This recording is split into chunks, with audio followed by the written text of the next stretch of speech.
Hello दोस्तों, कैसे हो आप? मैं प्रवीण मेहरा फिर आपके सामने हाजिर हूँ अपने संगीत का नया लेसन लेके।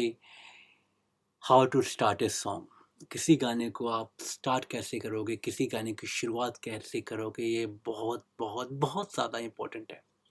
चलिए आज आपको बताते हैं गाने की शुरुआत कैसे करते हैं। गाने में कुछ चीज़ें बहुत इम्पोर्टेंट है। उसको प्रैक्टिकली बताने से पहले मैं आपको थ्योरिकली या वैसे ज़रूर बताऊंगा।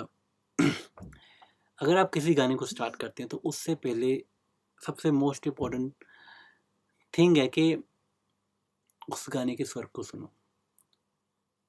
ये तो मैंने आपको पिक्चर स्केल में, दूसरी बात पिक्चर स्केल रखो, लेकिन उसके बावजूद भी वो स्केल रखने के बाद उसको फील भी करो। वो सारी चीज़ें मैं आपको प्रैक्टिकली बताऊंगा। उससे चौथी बात, ब्रीदिंग के ऊपर कंट्रोल रखो। उसके बाद फीलिंग्स को मेंटेन करो, फीलिंग के साथ गाओ। उसके बाद last and most important thing कि बीट के साथ गाओ, ताल में गाओ, ताल की प्रैक्टिस करो। मैं ये चीज़ें आपके सामने प्रैक्टिस क्लियर करता हूँ। चलिए मैं आपको अपनी कंप्यूटर स्क्रीन यानी कि अपने स्टूडियो सेशन में, ये है मेरा स्टूडियो सेशन। चलिए मैं आपको प्रैक्टिकली बताता हूँ। अगर आप किसी गाने को स्टार्ट करते हो उससे पहले आप उसका स्केल रखो। ये बात मैंने आपको पहले ही बताई थी, लेकिन स्केल रखने के बाद भी आप कोई गाने को प्रॉपर निभा नहीं रहे होते, धक्के से गा रहे हो। कैसे?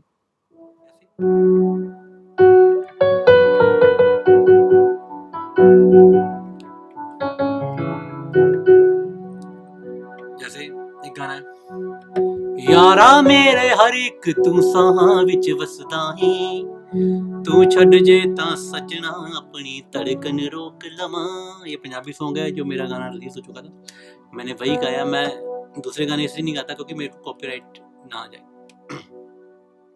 लेकिन मैंने गाना तो गाना स्टार्ट तो कर दिया, लेकिन अरे मैंने ये तो देखा नहीं कि इसका स्केल, चलो स्केल भी देख लिया मैं तब भी, लेकिन मैंने उसको फील नहीं करा। देखो ये स्केल है,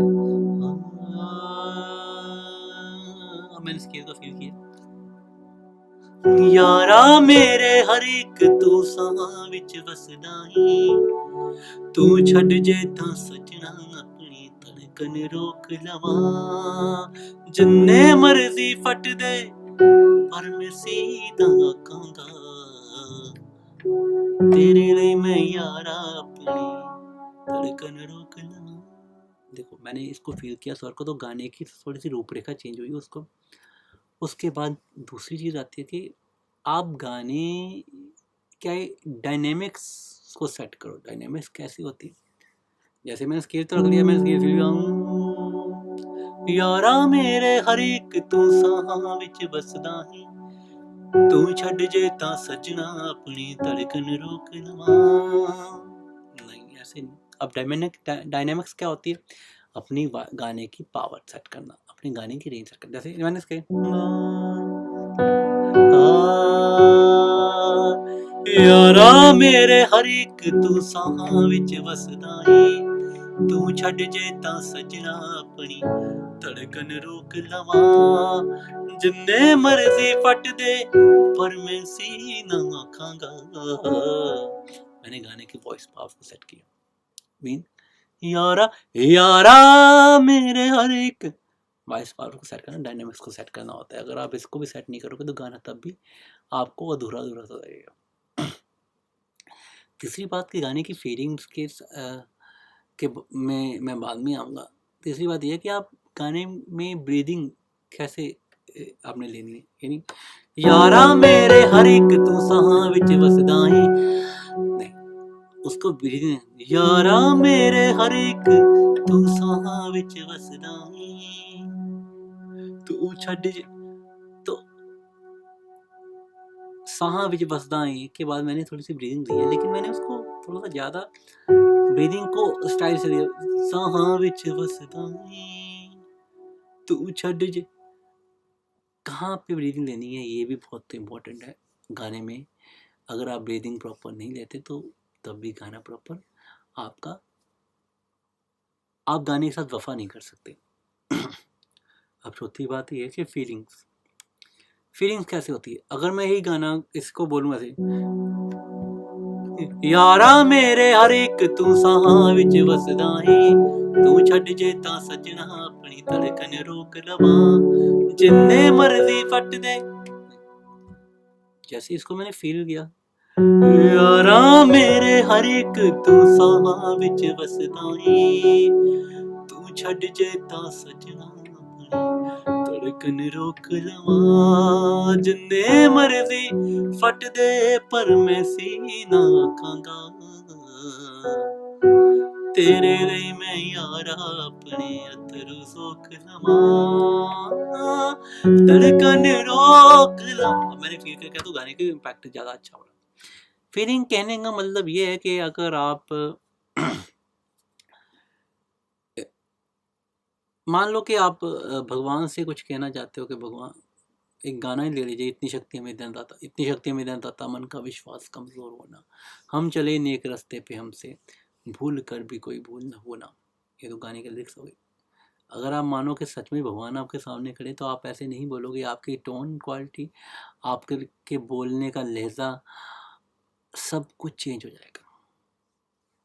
उसको बोलें कैसे, इतनी शक्ति हमें देना दाता, मन का विश्वास कमज़ोर होना, हम चले नेक रास्ते पे हमसे भूल कर भी कोई भूल होना। तो उसको गाने में भी वैसे इम्पैक्ट करेंगे, इतनी शक्ति हमें देना दाता, मन का विश्वास कमजोर होना, हम चले नेक रास्ते पे हमसे भूल कर भी कोई भूल होना।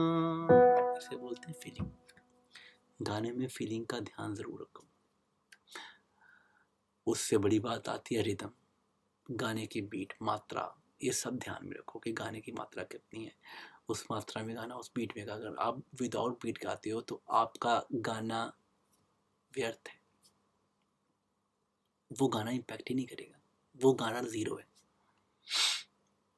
I hope you understand my lesson.